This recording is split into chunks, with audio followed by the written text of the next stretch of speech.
Hola, hola, ¿cómo están? Bienvenidos todos a Letrópatas después de una semana de descanso. Aquí estamos nuevamente con un episodio más. Hoy vamos a hablar de este libro que yo conocí en el High Festival de Querétaro de este año. Recuerden que el High Festival se empezó haciendo en México, en Zacatecas, luego pasó a Jalapa y ahora desde hace ya como 6 7 años se hace en Querétaro. Es a principios de septiembre y se encuentran muchísimas personas que tienen cosas que contar acerca de temas de actualidad.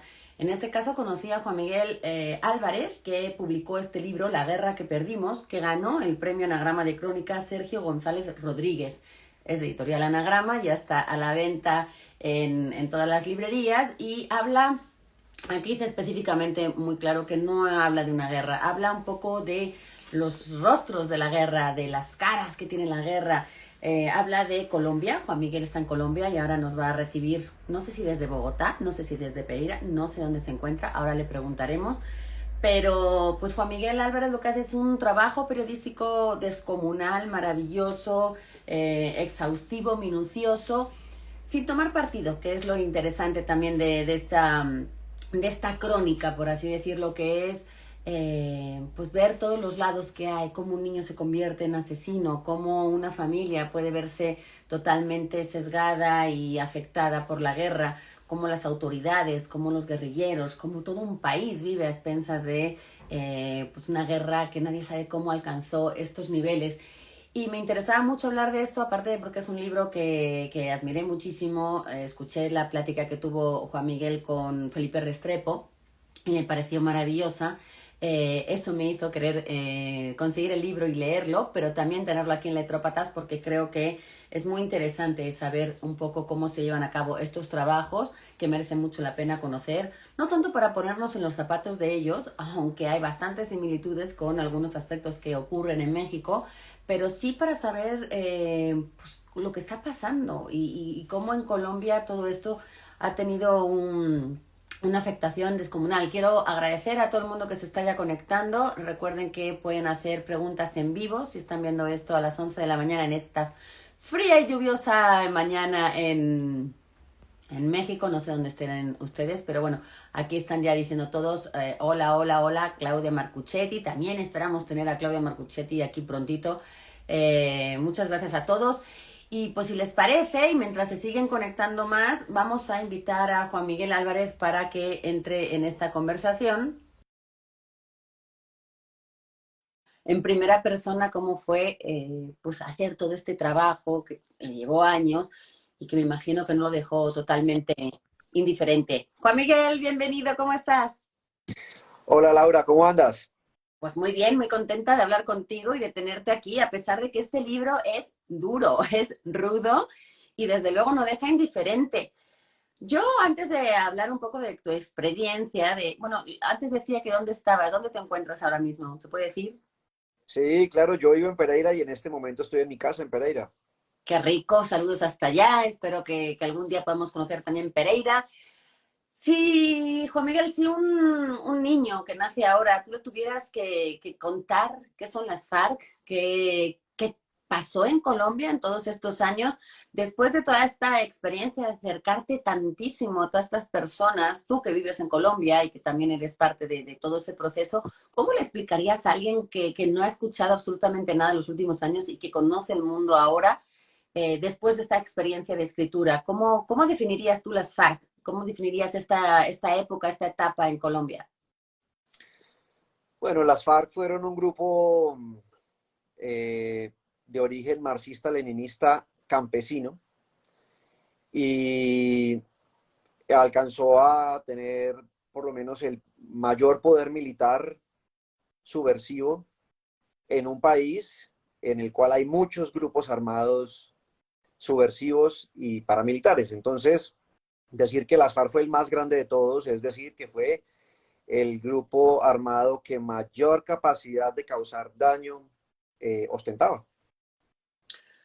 Tú aclaras en este libro, o por lo menos en tu cuarta de forro lo deja muy claro, que este no es un libro de guerra. Y yo estoy de acuerdo, porque tú no haces juicios de valor, tú no tratas de ser neutro. Me imagino que eso viene de tu profesión como periodista, pero además haces una cosa interesante a partir de estos 11 relatos de 11 personas con las que pues tú platicaste, tú describes en qué se encuentran y a partir de eso tú vas describiendo todas estas caras que tiene un conflicto bélico y que a veces no es todo blanco o negro.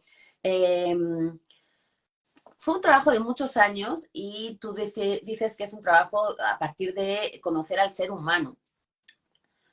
Me llamó mucho la atención sobre todo esta parte que tú dices, yo quiero saber cómo, las dos cuestiones, ¿no? Tú que tú planteas, cómo llegamos a este punto de tener en un país esta situación y de generar esta violencia y cómo la población vive afectada automáticamente por esto en todos los niveles, porque claro, la persona que vive cerca de donde están los paramilitares y que está en conflicto, a la gente a la que le han raptado a sus hijos para reclutarlos, la gente que ha sufrido heridas o que ha sufrido pérdidas, evidentemente es en primera persona. Pero yo siento que en Colombia todo el mundo ya está afectado por esto. ¿Cómo se puede retratar un conflicto bélico con tantas caras y con tantos matices y con tantas historias tan diferentes? Pues yo lo he intentado hacer desde hace años ya. Yo, digamos, La guerra que perdimos es como el cuarto libro dedicado a estos temas. El primero, pues, internacional. Y lo que yo he venido tratando de hacer es tratar de dividir como mi expectativa de investigador en dos.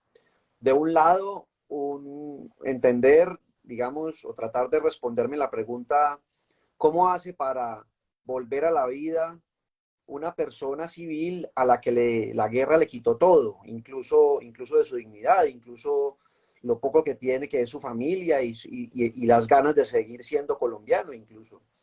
¿Cómo vuelve a la vida una persona que ha sido afectada tan gravemente por la guerra? Y pues esa pregunta me permite a mí, digamos, me ha permitido avanzar como investigador en diferentes comunidades, en diferentes lugares de este país, en diferentes ciudades, acercándome a las víctimas a partir de esa pregunta. Entonces, esa pregunta lo que hace es abrir un mundo de sentido, porque lo que le permite a uno es entender, digamos, esa recuperación o ese volver a la vida como es, a partir de lo patrimonial, a partir de lo moral, a partir de lo emocional, a partir de lo político. Entonces, ahí hay un lado importante para abordar, digamos, las consecuencias, el precio que ha pagado Colombia por llevar adelante esta guerra. Y la otra pregunta que también ha guiado mis investigaciones es la de qué circunstancias ha reproducido Colombia como Estado, como sociedad, que es capaz de engendrar uno tras otro personas que son capaces de asesinar a la gente más cercana y a la gente más lejana sin ningún tipo de reflexión o de conciencia, sin ningún tipo de sentido por la vida. Porque es que estos ejércitos, estas fuerzas no están llenas, digamos, de psicópatas, están llenas de gente entrenada y gente que se entrena para disparar y para combatir y para matar. Entonces, ¿qué hace que un país sea capaz de reproducir este tipo de personas? ¿Cuáles son las circunstancias que nosotros como sociedad hemos creado a lo largo de todos estos años para que estas personas broten, emerjan? Entonces, ese también es un mundo enorme de sentido, porque me permite acercarme no solo a cuestiones de, digamos, de injusticia política, de exclusión, de pobreza, un montón de cuestiones, pero también de resentimiento, de venganza, también digamos, de prolongación de ideologías contrarias, también, digamos, a cuestiones esencialmente económicas. Entonces, mira que esas dos preguntas le permiten a cualquier persona en este país entender que, digamos, hay dos grupos de población, probablemente algunas veces se cruzan, y si uno las estudia, digamos, desde estas raíces puede encontrar algunos puntos de vista importantes y puede reformularse mejores preguntas, incluso, ¿por qué no puede hallar una que otra respuesta? Ese ha sido mi trabajo y de esa manera me he acercado a la violencia en este país. Y entender también, ¿no? Todos estos puntos de vista. Tú hablas de víctimas y uno cuando habla de víctimas imagina automáticamente pues a la persona que murió, por supuesto que son los mayores y que hay unas cifras además en tu libro espeluznantes de cómo va este conflicto después de tantos años, la cantidad de muertos, la cantidad de desaparecidos, la cantidad de gente que tiene una denuncia que hacer de todo lo que se ha visto afectada, pero también hablas un poco de las víctimas desde el otro lado del que estamos menos acostumbrados, la de los asesinos, la de la gente que igual no ha tenido oportunidades, opciones y que ha nacido, ha crecido con todo esto y ni siquiera se plantean si lo que están haciendo está bien o mal. Ellos siguen una pauta, a veces obligadamente, estos reclutamientos forzosos, y planteas un lado humano muy interesante, porque, como decía yo antes, no hay todo es blanco o negro, no hay buenos o malos. Tú planteas en una de las historias que en Colombia, que yo creo que es una cuestión también mundial, se tiende a culpar siempre a la víctima. Haga lo que haga el que ha muerto, algo habrá hecho para merecer la muerte. Y me parece que también es interesante ver este otro lado, haberte acercado a estas personas que pues, aprietan el gatillo, que toman estas decisiones, y ver también que ahí hay una historia, no sé si buena o mala, cada quien sacará su conclusión, pero un poco también darles la voz y entender que este problema viene desde una raíz muy profunda que habría que analizar, atacar, resolver, no sé cómo funcionaría eso, pero me parece que le diste en el blanco a la hora de pues poner todas las piezas de este puzzle en medio de todo esto. ¿Qué querías tú expresar a la hora de contar la historia también del otro lado, de esas otras víctimas? Pues es que, eh,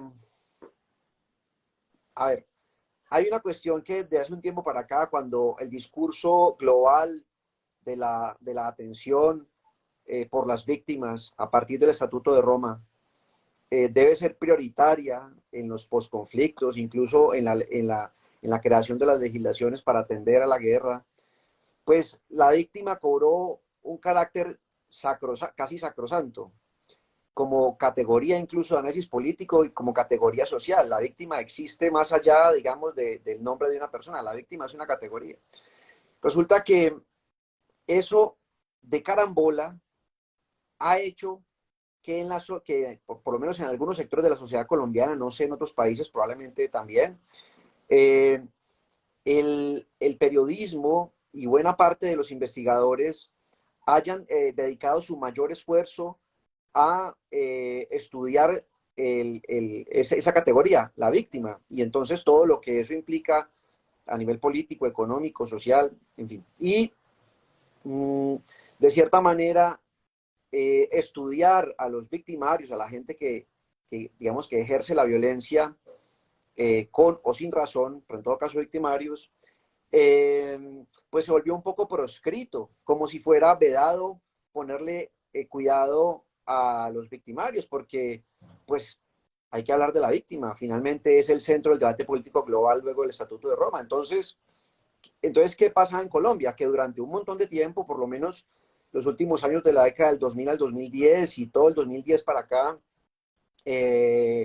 la víctima se volvió el centro de todo y el victimario empezó a quedar un poco postergado, relegado en el estudio social, porque se consideraba que al estudiar al victimario, pues ese investigador terminaba comprendiendo o hallando razones para su conversión a la violencia y al hallar esas razones, entonces terminaban justificándolo, es decir, terminaban no solo explicando por qué ejercía la violencia o por qué llegó la violencia, sino que terminaban justificándolo como si fuera entonces una acción justa cometer esa violencia. Entonces esa posición, digamos, ha sido muy conflictiva en los países en los cuales está el posconflicto. Y yo en Colombia he tenido incluso algunas personas cercanas me han cuestionado en ocasiones, tampoco es que haya sido muy cuestionado, pero en un par de ocasiones me han hecho saber que yo por qué le he dedicado tanto papel a explicar a los victimarios. Y la verdad es que a mí me parece que si no, nosotros no somos capaces de explicar el origen de los victimarios y las motivaciones y las consecuencias de los victimarios, pues cómo vamos a, en el futuro, construir política pública para evitar que las circunstancias que crearon esos victimarios, digamos, sigan reproducidas, sigan estandarizadas, sigan allí. Digamos, si vamos a crear política pública como nación para desmontar esta guerra, pues hay que entender el origen de quien ejerce la violencia, sus motivaciones. Entonces, mi necesidad como investigador y como reportero ha sido la de tratar de comprender cuáles fueron esas razones para tratar de encontrar caminos de solución. Entonces, el victimario esencialmente se vuelve una figura central en la investigación en Colombia. Tiene que estar al mismo nivel de la víctima.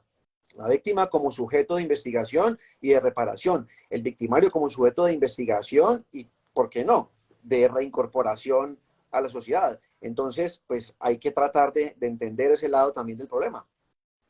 Y tú hablas como periodista, que me imagino que también es una posición diferente a si fueras un novelista, si fueras un ensayista, si fueras, no sé, o cualquier otro punto de vista con otro género para poder escribir esto. Pero yo me imagino que también hay muchas maneras de hacer periodismo y de cubrir un conflicto como este, porque además uno no sé hasta qué punto puede desvincularse emocionalmente a la hora de mirar a la cara a alguien que está llorando o que te está diciendo que mató a tanta gente y uno tiene que reflejarlo. Ahora sí, en lo personal, ¿cómo ha sido para ti esta aventura? Porque me imagino que tú te has metido hasta el fondo muchas veces de personas pues con una historia fuerte, cargada emocionalmente, con mucha rudeza y poco futuro en muchos casos. Y me imagino que también es una manera de hacer periodismo diferente a varios de tus colegas.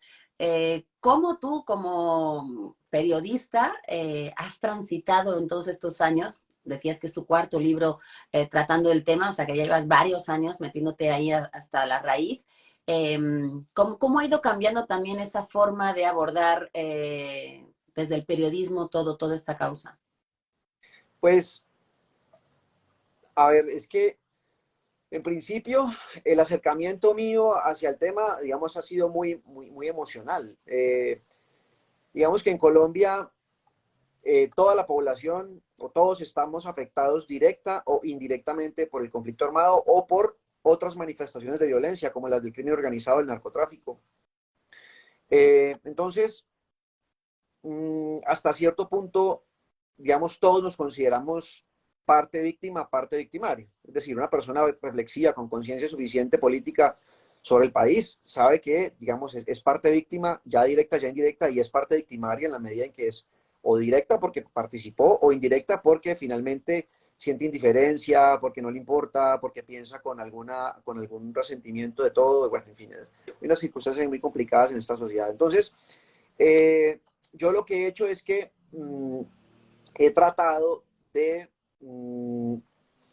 acercarme con la mayor paciencia y respeto posible, pero lo más importante a partir de allí es tratar de no juzgar. Es bien difícil porque cuando a uno le están contando pues sus historias y uno conoce y uno está en los sitios y todo, pues ocurre que uno empieza a concluir inmediatamente. El cerebro actúa de una manera prejuiciosa, casi que inatajable, y uno empieza a concluir, a concluir, a concluir. Y lo que uno, digamos, más tiene que hacer como reportero es tratar de no concluir, sino escuchar y preguntar lo que a uno le parezca como extraño y lo que no cuadre en el relato, y entonces empezar a tratar de comprender. Y ese proceso no es tan sencillo. Uno, como colombiano, está muy dolido por un montón de violencia ejercida por grupos armados. Hay sectores que están muy dolidos con las guerrillas marxistas-leninistas, otros están muy dolidos con los grupos paramilitares, otros están muy dolidos con la fuerza pública, y cada quien entonces empieza a mirar quién puede ser el bueno de esta historia, quiénes son los malos de esta historia, y esa es la mirada que básicamente no le sirve a un reportero en Colombia, ni extranjero ni nacional. Entonces, para mí lo más difícil ha sido tratar de tener mucha claridad en mis facultades de juicio para poder escuchar sin salir despavorido por lo que me están contando, ver sin aterrorizarme, sino mantener la cordura y, digamos, tener la suficiente distancia y la suficiente cercanía para que en el papel, digamos, todo tenga como un equilibrio más o menos justo. Entonces, lo primero ha sido no juzgar, pero lo otro también, y en la medida de lo posible, es que hay cuestiones que uno como reportero que va de las ciudades a las zonas alejadas de este país, a las zonas selváticas o a los llanos o a las zonas, digamos, recónditas, pues hay cosas que uno como ciudadano con ciertos privilegios también puede ayudar. Entonces hay pequeñas acciones que yo también trato de hacer o de llevar a cabo en estos trabajos, y que son acciones que me vuelven un poco activista, conseguirle una cita con un grupo de abogados a un grupo de campesinos que necesitan poner una demanda, tratar de que una persona, que un médico asista al menos por teléfono a una persona que le está doliendo algo. O sea, tratar de hacer algo de activismo también en la medida en que hago periodismo en esas zonas. Un poquito de activismo claramente también me ha valido, digamos, cierta autoridad moral con estas personas que me reciben. Entonces es como una cuestión de no juzgar, de tratar de ayudar y finalmente pues, de escribir con justicia, lo que yo llamo justicia narrativa, lo que yo he llamado en este libro justicia narrativa. Es tratar de que no solamente el drama y no solamente la desvergüenza y no solamente el realismo gore que caracteriza algunas de mis crónicas, sino también, digamos, la dignidad y la capacidad de sobrevivencia y de salir adelante de todas estas personas. Entonces yo creo que con esos dos elementos se pueden construir, o he podido construir mi periodismo, ¿no? Y tú hablas antes de la escritura emocional, desde lo emocional. Yo me imagino que ha sido también un viaje en lo mental, sí, en el corazón, que te ha ido haciendo cambiar. ¿Has cambiado tu manera de ver el conflicto a medida que ibas conociendo más y más historias? ¿Has tenido dudas muchas veces de lo que estabas contando? ¿Has tenido desesperanza? ¿Has tenido al contrario, esperanza en que el conflicto iba tomando un camino que iba a poder? Porque estamos ahora asistiendo evidentemente a los acuerdos de paz y parece que todo ha terminado, pero yo me imagino que también es una situación, es un tiempo, es un odio y un dolor, pues, tan profundo que me imagino que van a pasar varias generaciones hasta que eso se instale un poquito más en lo social. ¿Para ti cómo ha sido? ¿Has tenido vaivenes con el conflicto de cómo abarcarlo, de cómo sentirlo y de cómo ver el futuro? Sí, claro, muchos. Desde momentos en los cuales me he dicho a mí mismo, no quiero escribir más de esto, no quiero viajar más para esto mismo, hasta momentos en los cuales, digamos, ha evolucionado dentro de mí ciertos criterios con los cuales me acerco a hechos de violencia. Digamos, criterios que tienen que ver con cómo permanecer al lado de unas personas, cómo alejarme, porque también, por ejemplo, el grado de información que ha circulado en Colombia en torno al conflicto armado, pero sobre todo la calidad de información que ha circulado, digamos, desde finales de los 90 para acá, ha sido, digamos, notoriamente distinto. A finales de los años 90 la narrativa dominante era las guerrillas, las FARC sobre todo, y el ELN detrás, eran, digamos, el monstruo, eran el demonio, básicamente por las tomas a caseríos y a pueblos, por los secuestros masivos, digamos, eran capaces de secuestrar aviones, bueno, una cantidad de violencia, cometieron masacres de civiles que se dedicaban digamos, a ejercer la política y que probablemente eran corruptos, pero pues fueron masacrados. En fin, entonces, en el final de los 90, las FARC y el ELN eran el demonio absoluto. Pasados unos años, digamos, cuando se empiezan a conocer un montón de masacres y de crímenes cometidos por los paramilitares empiezan a ser el demonio y la narrativa cambia un poco. Después, cuando, digamos, se sabe el tema de los falsos positivos, esto a partir del 2008, que es ese mecanismo salvaje, criminal y atroz que el Ejército Nacional organizó para secuestrar civiles que no tenían nada que ver con la guerra y hacerlos pasar por subversivos o paramilitares muertos en combate para ganar resultados positivos en la guerra, una estructura salvaje que se inventaron en este país a partir de una política de militar gringa de los años 60, pues básicamente entonces el demonio pasa a ser el ejército y la policía. Entonces hemos tenido, digamos, también épocas en las cuales las narrativas han dominado hacia un lado o hacia el otro. Y, si uno no se prepara bien mentalmente, si uno no estudia por su cuenta, si uno no investiga más, pues básicamente se puede quedar con esa narrativa. Yo recuerdo que a finales de los 90 digamos, hablaba con odio y con resentimiento, digamos, de las FARC. Mi papá me decía, mi hijo, no, esa no es la única verdad, mire, también está pasando esto, mucho cuidado, piense mejor, entienda mejor. Entonces yo no entendía muy bien a la que se refería, pero claro, 3 años después, 4 años después, 2001, 2002, 2003, cuando ya se empiezan a conocer toda la criminalidad tan salvaje, el paramilitarismo, pues voy comprendiendo a qué se refería a él. Pero después, más adelante, cuando ya yo entendía históricamente todos los procesos de violencia ejercidos por el Estado, pues también empezaba a entender que los tres tenían unas dimensiones muy brutales de criminalidad, de atrocidad, de sevicia, y que los tres bandos han ejercido sobre este país un daño que es probablemente por ahora irreparable. Entonces, esa modulación del conocimiento o esa evolución del conocimiento para dentro de mí ha sido fundamental, porque es la única manera, digamos, que uno tiene en este momento para escribir y producir eso que tú estabas diciendo ahora en la presentación del libro, que aparentemente yo no tengo, que yo no tomo partido, que aparentemente hablo de uno y hablo del otro. Yo convendría en que en efecto no tomo partido en favor de algún bando. Quiero creer que no soy ideólogo, quiero creer que no estoy ideologizado de ningún lado, pero yo sí tomo mucho partido, digamos, tomo todo el partido posible, digamos, a favor de la vida. Entonces siempre vas a ver que puede que yo defienda o defienda una posición si esa posición está a favor de la vida, independientemente de quién la esté ejerciendo. Entonces, esa evolución del conocimiento me ha llevado, digamos, a este punto y por eso quizás entonces escribo como tú lo notaste en este libro. Si no, probablemente estaría escribiendo con el mismo odio con el que yo me formaba hace 15 años, hace 20 años, ¿no? Pero también es interesante ver cómo la evolución de uno se refleja en la escritura y cómo también no hay siempre una verdad y a medida que vas conociendo tampoco todos tenemos toda la información siempre a la mano. Está al revés, pero yo les digo, es Juan Miguel Álvarez, La guerra que perdimos. Y tú mencionabas que este es el primer libro de todos los que has escrito que tiene un poquito de relevancia internacional, que todos antes habían quedado como en lo nacional. Y este, no sé si quizá por el premio Anagrama de Crónicas Sergio González Rodríguez que ganaste, pues quizá haya tenido mayor atención, mayor difusión fuera de Colombia. Pero me llama la atención que en ciertos momentos del libro tú haces guiños pues a otras partes, a otra población, diciendo, a lo mejor no eres colombiano, pero eso también te puede afectar, esto también te tiene que afectar. Evidentemente nosotros en México pues no tenemos las FARC, pero tenemos también otros problemas de violencia y de desapariciones con cifras tremendas y de auténtico vértigo y pánico.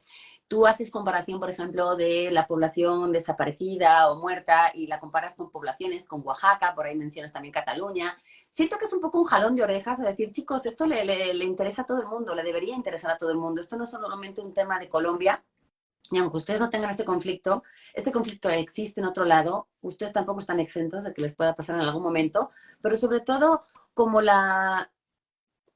no sé si la participación internacional, pero sí el que no nos sea tan indiferente lo que está pasando en otros lados. Tú hablas de las desapariciones y ahora mismo no recuerdo qué era lo que tú decías que solo pasaba en Colombia, de este lado del charco, ¿cómo era? Las minas, por ejemplo, que tú mencionas como que eran quebrantapatas o quiebrapatas, ¿cómo las llamas? Minas quiebrapatas, así le dicen los campesinos Quiebrapatas, ¿no? a las Lo que minas, en a las minas en ese antipersona. punto, como solamente había en Colombia, en este continente, solo en Colombia había estos artefactos como para dañar, mutilar, matar, y que todos vemos que están como en Asia, en otros lados, pero que está pasando aquí cerca. Eh, ¿Has querido dar ese mensaje? ¿Es algo fortuito? ¿Qué opinas ahora que tienes como más ojos internacionales puestos en esta novela? ¿Cuál es un poco tu perspectiva? ¿Qué te gustaría que pasara con este libro? ¿O qué ojos te gustaría que abriera?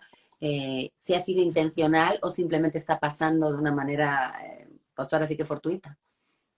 No, no, fue intencional la redacción de esas líneas en este libro. O sea, pues es que, a ver, yo he sido un autor que ha publicado la mayoría de su obra, el 90% de su obra, en medios colombianos, muy pocas publicaciones en medios internacionales, o sea, que he tenido pocos lectores internacionales. Eh, y cuando pues tuve la posibilidad de armar este libro para Anagrama, pues lo primero que empecé a hacer fue releer el trabajo, ese libro, el manuscrito, y empezar a pensar de qué manera yo interpelaba a los lectores internacionales, al menos los de España y a los de México, que son como los directos mercados que tiene Anagrama.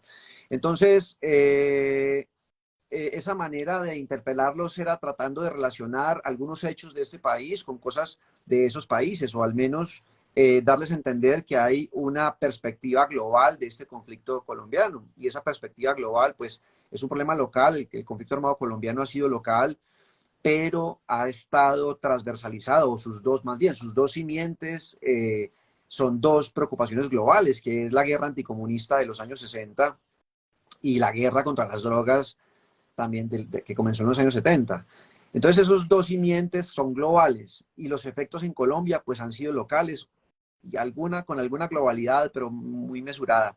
Entonces lo que yo traté de hacer con la elaboración de este libro y la reescritura de un montón de episodios en estas crónicas para integrarlas en un libro que iba a ser publicado desde España para el mundo hispano, era que los lectores que no saben nada de Colombia, que saben muy poco, que no les ha interesado y que por alguna curiosidad abran este libro, pues empiecen a comprender que hay muchas cosas en juego que son preocupaciones globales y esas cosas en juego son en Colombia, ocurren en Colombia, pasan en Colombia y que por más que uno sea venezolano, catalán, gallego, mexicano, oaxaqueño, tapatío, pues le puede interesar porque el enfoque va sobre los derechos humanos, va sobre la protección política, va sobre el futuro que estamos construyendo como región en Latinoamérica, pero también sobre el futuro que como humanidad estamos construyendo para el mundo.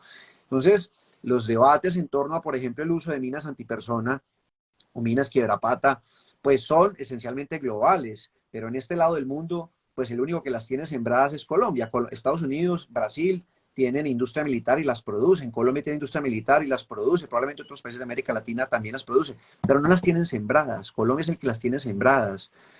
Y las tiene sembradas no las legales, que son las del ejército, sino las que proscribió el Tratado de Ottawa, que son las de grupos armados ilegales, es decir, las que son hechizas, las que son artesanales.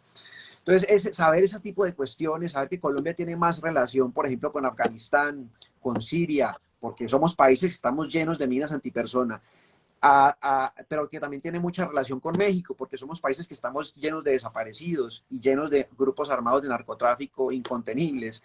Pero saber que también tenemos mucha relación con España, porque la población colombiana que nutre España en buena medida ha sido desplazada y víctima del narcotráfico y víctima de la guerra. Entonces, digamos, por toda parte estamos conectados. Entonces, entiendan que la historia de Colombia es parte del tejido global y si se lee así, pues es un libro que puede ser de interés global y no solo de interés local. Y ahora que hablabas como de los desplazados, me venía a la cabeza, por ejemplo, cómo Colombia ahora se está convirtiendo en un país de acogida para los venezolanos, lo cual resulta muy llamativo porque pareciera que uno está muy mal y que nada más va como sacando población a otros lados y de repente que surgen alguien que están peor y entonces se convierten en ese lugar de refugio para otros. Ahora, Juan Miguel, que tú has estado pues en mesas, en ferias, en festivales, fuera de Colombia, ¿cómo te ha recibido la gente? ¿Cómo ha sido para ti llevar este mensaje a otros lados? ¿Has tenido retroalimentación de alguien que te haya puesto o que te haya cuestionado, más allá de lo que nos contabas antes, no solamente desde el punto de vista de la narrativa, de cómo escribir, sino de este conflicto? ¿Te ha llamado la atención algo? ¿Ha habido una luz esperanzadora que has dicho, le veo sentido haber publicado esto y todo lo que pasé para llevarlo a cabo? Porque está teniendo eco este libro en otros lados y eso en algún momento significará también quizás un apoyo, una reacción o algo que cambie a la hora de ver a Colombia. Pues el libro, digamos, yo solamente he presentado el libro por fuera de Colombia en Querétaro, en el Hey Festival, eh, y estuvo, pues fue una tarde estupenda, la gente muy interesada, quedó probablemente de alguna manera impactada por las explicaciones, por lo que Felipe y yo hablamos allá arriba. Cuando estuve firmando libros, pues la gente sí me habló mucho de, digamos, de ciertas comparaciones con algunas cuestiones de México. Algunos colombianos que también había allí me hablaron de otros aspectos. Mm, yo creo que pues el libro ha tenido un buen inicio editorial. Digamos, la vida editorial de este libro ha sido, el inicio de la vida editorial de este libro ha sido buena. Por lo menos augura que va a tener unos buenos días en lo que viene. Mm, Lo que también me ha pasado es como la lectura que han hecho en otros países y que, digamos, se ha traducido en reseñas o en entrevistas o cosas así, también ha sido pues muy esperanzadora. Es decir, la gente se siente tocada por el libro. Algunas historias pues son supremamente emotivas y eso no deja impávido a nadie por más lejana que sea esa tragedia. Entonces yo sí creo que el libro ha tenido, hasta el momento, en su corta vida, ha tenido buen recibo por fuera del país. Yo esperaría que con el paso del tiempo, con las, por ejemplo, con esta entrevista que me estás haciendo para buena parte de tu audiencia mexicano-española, pues esto realmente el libro corra mejor, tenga una mejor vida, pero sin duda, digamos, la va a tener, sin duda ya la está teniendo, y yo esperaría, digamos, poder tener conversaciones importantes, bellas, ilustrativas, sobre pues, nuestros problemas comunes latinoamericanos, colombianos, mexicanos, españoles, no sé. Creo yo que eso va a llegar. Por lo pronto tiene un buen Llegará. inicio. Mm. Llegará porque además es un libro que yo creo que no se va a quedar obsoleto por mucho que vayan pasando los acontecimientos.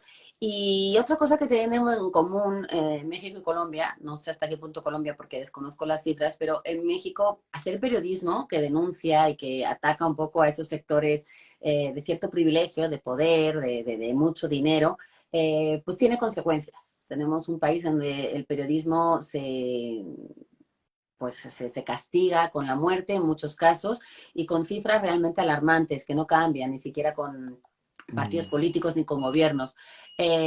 ¿Cómo te ha ido a ti con esta labor de rasgar un poquito en la herida, ya de por sí de una herida bastante grande? ¿Has tenido amenazas? ¿Has tenido presiones por parte de colegas, de sellos? ¿Has tenido libertad total? ¿Te sientes en un lugar donde sí puedes seguir hablando de estas cosas, metiéndote todavía en esos terrenos? Porque yo imagino que entrevistar a ciertos personajes también te ha costado eh, pues cierta tensión, si no es que algo más, pero ¿cómo ha sido acercarse también a ese lado tan oscuro? Mm. Pues mira, a ver, nomás ayer eh, asesinaron a un periodista aquí en Colombia, un joven en un municipio al norte del país, un municipio llamado Montelíbano, un municipio en el que yo estuve en el 2019 haciendo investigación sobre especialmente pues todo el dominio eh, eh, criminal que hay sobre la política local. Claramente durante todo este tiempo yo estuve muy, digamos, muy tensionado, muy nervioso, porque pues uno entrar allá y andar preguntando por esas cosas pues es jodido, tiene mucho riesgo. Sin embargo, yo pude salir porque pues yo no iba allá, pero este muchacho que asesinaron ayer, pues vivía allá y lo terminan asesinando porque él estaba no solo informando, sino que estaba confrontando de una manera muy valiente y eso le costó la vida. Entonces yo con esto quiero hacer una salvedad y es que, digamos, el tipo de periodismo que yo hago, que es un periodismo narrativo, que es un periodismo donde importan las emociones, donde importa digamos, la historia de los acontecimientos, digamos, los antecedentes, importa mucho el contexto e importa también mucho la emoción de los personajes, de las personas convertidas en personajes en el texto. Eh, pues es un periodismo que, digamos, que confronta emocionalmente, pero que no confronta o no necesariamente tiene que confrontar, digamos, a la denuncia o digamos, no necesariamente está buscando que una persona que cometió un crimen pague cárcel por eso. Entonces, esa diferencia hace que mi periodismo probablemente sea ligeramente menos, menos inseguro que los que hacen periodismo de denuncia y están, digamos, confrontando estructuras mafiosas o criminales que están causando daño específicamente. Yo lo que hago es, digamos, acercarme hacia el fenómeno, tratar de entenderlo como, digamos, un modelo, digamos, social y no como, digamos, un asunto a partir del cual yo tenga que buscar quién vaya a la cárcel. Ese tipo de periodismo claramente está muy en riesgo. En México, pues son incontables las cifras son muchas las cifras, son muchas las personas periodistas asesinadas hasta este momento.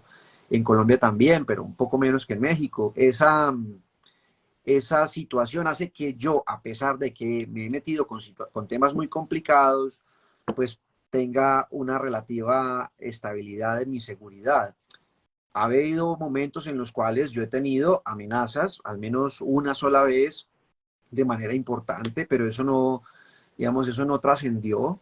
Hubo una segunda vez el año pasado, pero tampoco le di mucha importancia. De hecho, la persona que es como la jefe mía en la agencia pública, en Baudó Agencia Pública, Laura Sofía lo leyó y dijo, pero Juanmi, esto está muy grave, no sé qué. Entonces, pues a ella la llamaron para una reunión con unos observadores internacionales. Ella puso ese caso ahí en conocimiento, pero el mío era como 200 más que estaban ocurriendo, así que no era una situación muy especial, veía yo. La de hace más tiempo sí fue un poco atemorizante porque yo me metí con ese tema de los falsos positivos. Que es donde básicamente uno más he estado más en riesgo porque pues es básicamente uno echando al agua a esa estructura criminal dentro de la fuerza pública, matando civiles para conseguir resultados positivos. Entonces, allí yo recibí una amenaza cifrada, me llegó un mensaje a mi WhatsApp y no a mi WhatsApp, no, directamente al grupo de mensajes del teléfono. Y pues yo se la mandé a una persona de la fiscalía que tengo, pues, no, se la mandé a un compañero ex militar, ese ex militar se la envió a una persona de la fiscalía, a un investigador, y en efecto me dijeron, es una amenaza muy inteligente, pues, o sea, ¿hasta dónde va a llegar esto? Entonces yo le dije, no, esperemos a ver si vuelven a enviar algo, si qué es esto, qué tan grave es, y la verdad es que no volvieron a decir nada, pero yo no le he puesto mucho cuidado a eso porque mi periodismo no tendría por qué desembocar en ese tipo de cosas. Hace un tiempo hablé con una mujer que ejerce la política acá local, está en el Senado en este momento, y ella me decía, pero ¿por qué no te han amenazado? Y en cambio a mí sí, porque ella, digamos, ha hecho unas denuncias terribles en torno, digamos, a mafias muy concretas acá y está súper amenazando con esquemas de seguridad y todo. Y yo les dije, pues porque es que mis temas no son la plata. Yo no me meto con la plata de los bandidos porque a mí no me interesa eso. Me interesa son la construcción social de las personas en estos fenómenos. No me importa la denuncia de la plata. En cambio, tú has hecho todo el tiempo denuncia de dineros truchos y mal habidos y cómo se roban la plata y cómo hay corrupción acá y cómo venden una cosa, cómo rifan la otra. Pues claro, si uno se le mete con la plata a los bandidos, te amenazan, te sacan. Si uno se le mete con la estabilidad y el honor militar de un grupo de bandidos militares, pues lo amenazan y pueden que lo maten a uno y así. Mi periodismo ha sido otra cosa y por eso he podido, digamos, vivir sin riesgo en demasía.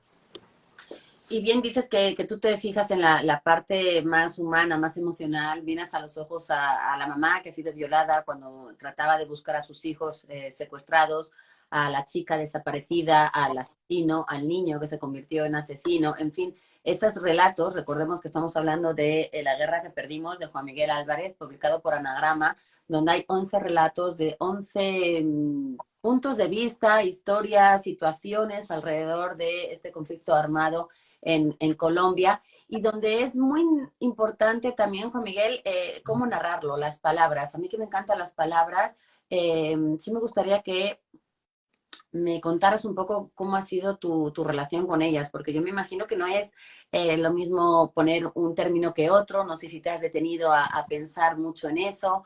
Esa terminología que a veces confunde, manipula, disfraza, maquilla, y que a veces tiene mucho que ver con la recepción de ese mensaje en el lector. Gente que puede malinterpretar, que puede llevarse una sensación diferente o que puede verse manipulada a veces. El periodismo también puede llevar a eso. ¿Cómo ha sido en tu caso, en este libro, en unas situaciones tan delicadas, hablar de ciertos momentos con unas palabras que no fueran hirientes, que no fueran tampoco complacientes ni condescendientes, porque también es muy fácil caer, ¿no?, en la compasión? Pero yo me imagino que sí hay un cuidado en esa terminología.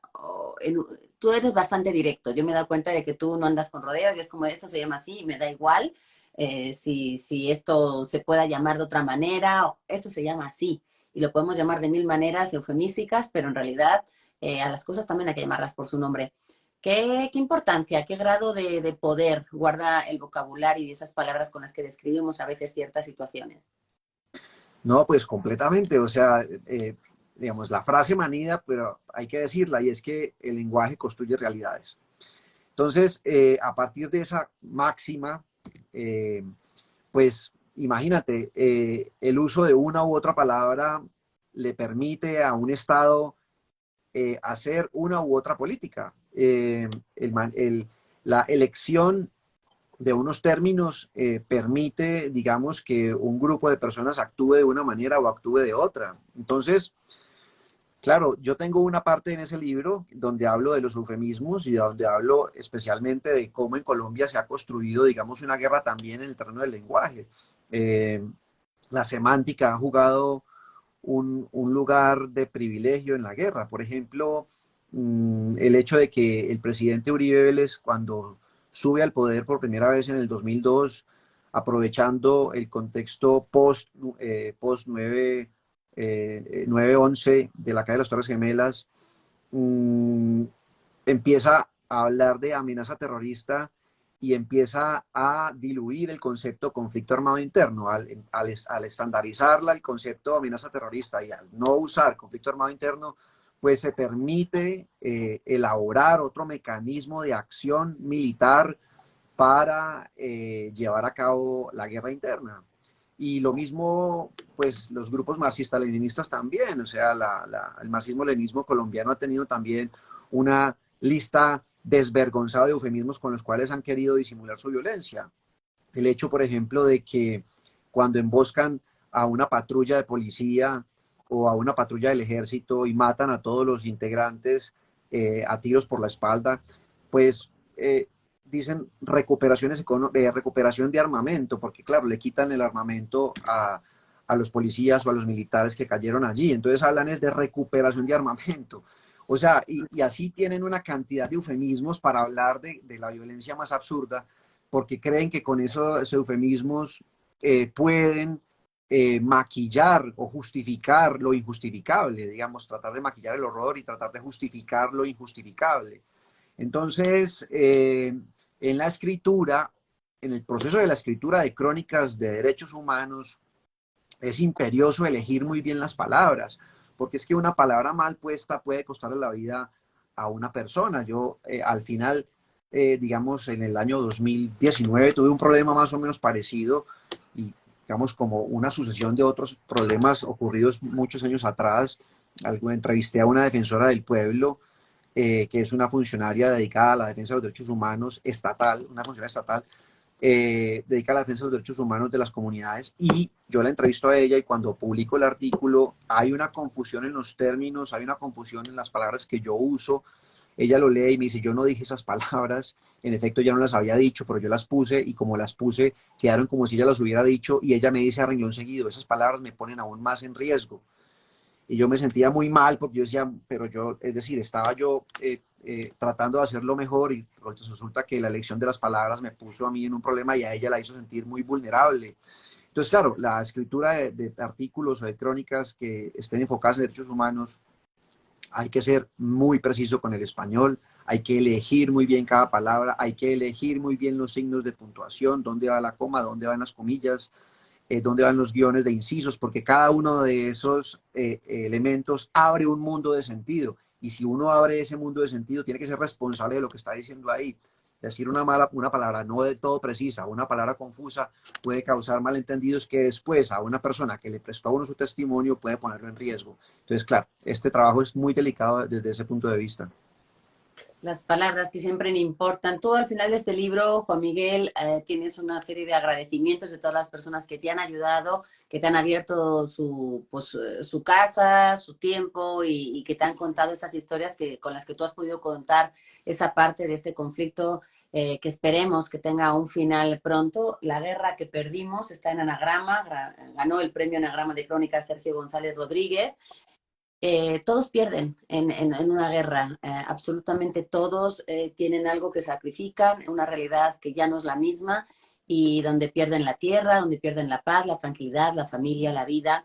Y nosotros te queremos agradecer a ti, Juan Miguel, no solamente tu tiempo por haber estado aquí con nosotros y habernos hablado de esto, sino abrirnos esa ventana hacia un conflicto armado que nos queda más cerca de lo que creemos, que nos permite también conocer todas las realidades de una guerra y que nos hace conocer un poquito más de cerca esa Colombia que queremos y que admiramos a distancia y a la que deseamos mucha paz y mucha restitución pronto. Gracias, Juan Miguel. No sé si quieras decir algo más antes de terminar. No, yo pues muchas gracias por haberme puesto acá en este lugar. La verdad, muy contento porque hay mucha gente que así me puede conocer mejor, que así puede, digamos, animarse a leer el libro. Solamente que me preocupa que hubo gente ahí que dejó preguntas pendientes y creo que no tenemos tiempo, ¿cierto? Vamos a verlas porque para eso estamos aquí en vivo, porque también quiero recordar a toda la gente que dijo que se estaba uniendo tarde, pues que no se preocupen porque esto, aparte de que se quede aquí en colgado en Twitter, lo vamos a dejar como todos los capítulos en, en YouTube, así que lo pueden ver ustedes cuando quieran, a la hora que quieran, pueden repasar, pueden ver desde el principio si se pierden un ratito. Voy a ver porque aquí hubo muchas notificaciones y entonces yo quiero repasarlas todas para no saltarme justamente ninguna. ¿El libro dónde se consigue, Juan Miguel? Bueno, en las librerías que distribuyen anagrama. Yo, digamos, dependería del país, pues, pero yo creo que en México en casi todas, ¿o no? Yo lo he visto además en las ferias, ahora que ya se están poniendo otra vez las ferias en marcha y que Anagrama siempre tiene ahí un lugar, me parece que está con Océano, normalmente en las ferias, y ahí aparecen todos los títulos, está por supuesto, así que ustedes no se preocupen porque lo van a poder conseguir. ¿Vas a venir a la FIL, Juan Miguel? No se sabe. ¡Ja! Me encantaría, pero no me han dicho nada. Ojalá se pueda ir a la FIL Guadalajara. Vamos a entonces a pedir desde aquí que te traigan, porque además es un conversador muy, muy amable. Aquí me dicen otra vez que llegaron tarde, a ver si llego a las preguntas. Aquí. ¿Qué se debe hacer para que eso llegue? ¿Alguna sugerencia? Dice a Candla. Me imagino que se refiere a lograr esa restitución de la paz, ese futuro que todos esperamos, porque si bien se han hecho algunos pasos y se han dado algunos avances en cuanto a los acuerdos de paz, se han sentado en las negociaciones con los guerrilleros. Sé que esto no ha sido bien visto por toda la población, pero digamos que hay, tú lo dices ahí, si eso hace que haya menos disparos y menos muertes, igual hay que plantearse si por ahí es el camino, pero también ha habido una serie de instituciones y de mecanismos para que la gente vaya y denuncie lo que les ha pasado, cosa que antes había mucho silencio, mucho miedo a contar este tipo de atrocidades y ahora digamos que sí está habiendo pasos, no sé si los suficientes, no sé si los adecuados. ¿Cómo lo ves tú desde ahí? Y le respondemos a Canla qué se puede hacer para que eso llegue. Pues yo lo que he venido tratando de entender es que el acuerdo de convivencia y de confianza entre las fuerzas militares y la sociedad civil está roto desde hace muchísimo tiempo. Un acuerdo sobre lo esencial, sobre la condición humana, sobre la virtud de la convivencia entre la fuerza pública y la ciudadanía sin armas y la sociedad civil sería urgente e importantísimo para, digamos, para que nosotros empecemos a volver a confiar en la policía y en el ejército. Hay mucha desconfianza, no solo por los falsos positivos, no solo por las desapariciones en las ciudades de políticos o de gente que fue de izquierda y asesinada durante décadas. Es decir, hay un acuerdo sobre lo fundamental, sobre la convivencia, sobre la tolerancia por parte de estos dos sectores del país, sería importantísimo. Pero también habría que tratar de llegar a unos mínimos de concertación también con los grupos armados, con la gente que lidera estos grupos. Habría que, digamos, entender que no van a poder seguir disparando toda la vida, que en algún momento, digamos, puedan decidir que no hay necesidad de que mueran bajo las balas, de que no hay necesidad de que el destino sea la muerte inmediata y violenta, que entiendan que tienen otra posibilidad de vida, pero eso, digamos, eso solamente se hace a partir de diálogos muy concretos. Yo creo que la única manera de que este país aplaque tanta violencia es llegar a unos acuerdos sobre asuntos esenciales de la convivencia y de la condición humana, más allá de la política y de la economía. Porque la política y la economía dependen un poco también del influjo globalizador y un montón de cosas que están por fuera del control del gobierno local. Habría que entender habría que hacer acuerdos sobre otras cuestiones también. Sin duda un camino largo que esperemos que se acorte poquito. Abogadas en registro de marca, dice, las víctimas pueden expresar sus emociones. Yo hablaba antes del silencio, de la vergüenza, del miedo para poder hablar. ¿Qué ¿Qué has visto tú que supone el que la gente pueda hablar de lo que siente, tanto los que han sufrido daños como los que los están ejerciendo? ¿Ha habido, tú has registrado un cambio a la hora de que ellos verbalicen? Pues un cambio ahí inmediatamente termina la conversación, sí. O sea, es como si la conversación conmigo hasta cierto punto pudiera ser reparadora, como conciliadora con ellos mismos, como si se quitaran un peso de encima. Puede ser que más adelante vuelvan otra vez al mismo, a la misma, digamos, al mismo resentimiento interno, a la misma carga, al mismo peso, pero al menos luego después de que hablan conmigo durante un tiempo, no sé, media hora, una hora, hay veces más tiempo, yo sí he sentido algunos cambios como de actitud, incluso personas que en algún momento me dicen, mire, yo no quiero hablar de eso, no me pregunte de eso, y empezamos a hablar de otras cosas entonces, y de algún momento el giro de la conversación inevitable va hacia ese tema que esa persona no quería hablar, y cuando me lo habla con expresividad, con honestidad, y cuando termina de contar y pasan unos minutos, esa persona yo la siento mucho más confiada conmigo, más amable, más entregada.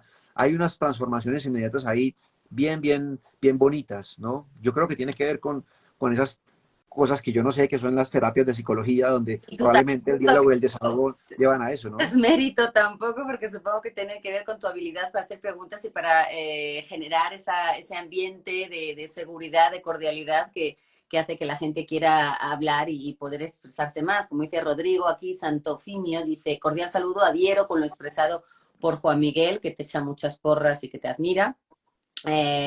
Muchas gracias por la entrevista, dice Enrique Iturbe, gracias a ti por estar aquí, excelente plática, dice Hormiguero Editorial. R. García Telles, excelente, muchas felicidades. Abrazos te mandan, por supuesto. Miguel dice también Ancatla. ¿En Colombia el periodismo ayuda en este momento para apaciguar la polarización? Es interesante esta pregunta, porque normalmente creemos que el periodismo justo hace lo contrario, que los medios muchas veces lo que hacen es avivar esa polarización. ¿Qué está pasando ahora en Colombia con, no sé si el periodismo se puede hablar de un solo periodismo, porque me imagino que hay muchos periodistas, pero ¿se puede apaciguar la polarización?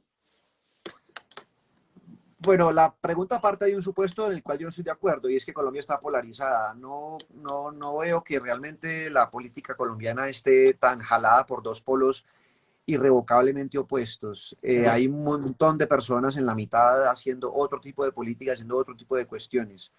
Ahora, la gente que llega al poder es una sola, es un solo tipo de personas, pero en general las fuerzas políticas en el país son muy diversas. Bueno, partiendo de eso, ahora, suponiendo entonces que esa premisa es cierta, eh, yo diría que el periodismo, mmm, digamos, tiene como una doble función, pero no solamente la de apaciguar, digamos, la tensión entre dos polos opuestos.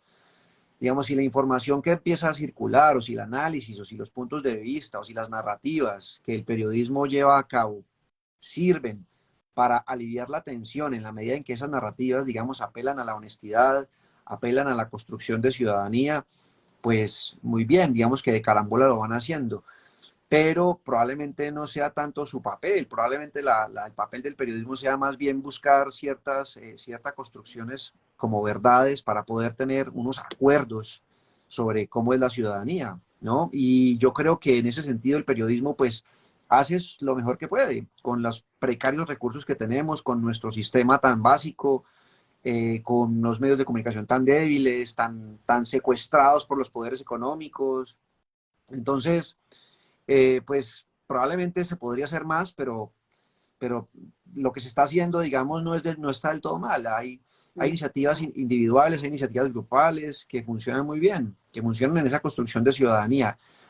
Ahora, también es cierto que hay algunos periodistas específicos que, digamos, les encanta encender, que les encanta pelear, que les encanta provocar y pues bueno, finalmente el debate público es para todo eso. Nadie dice que uno tiene que quedarse calladito o que el debate público no necesite hogueras o que no necesite, digamos, mala intención. Digamos, la mala intención en el periodismo pues hace parte del periodismo, así como la buena intención. Entonces, básicamente, la ciudadanía ilustrada, culta, estudiada, es la que puede discernir. Pero si la ciudadanía no se ilustra, no estudia, no se preocupa, pues básicamente se va a tragar cualquier cosa. Yo creo que ahí hay mucho de autoconciencia de la ciudadanía más que de la obligada necesidad del periodismo de portarse de una manera específica. esta asignatura pendiente que todavía tenemos más pendiente de poder hacer esa comprensión lectora y no malinterpretar siempre los mensajes.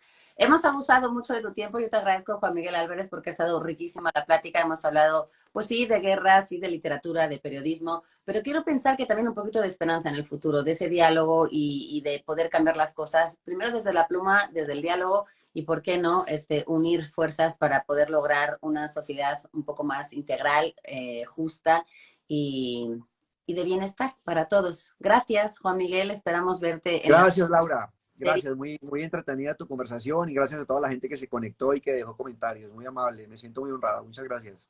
Aquí está, lo pueden ustedes ver luego en YouTube si se pierden parte de la plática. Juan Miguel Álvarez, La guerra que perdimos, publicado por Anagrama, ya está en las librerías en México, en España, en Colombia, por supuesto. Y nosotros nos vemos el próximo martes a las 11 en un episodio más de Letrópatas. Gracias, Juan Miguel. Besos hasta Colombia. Chao, gracias.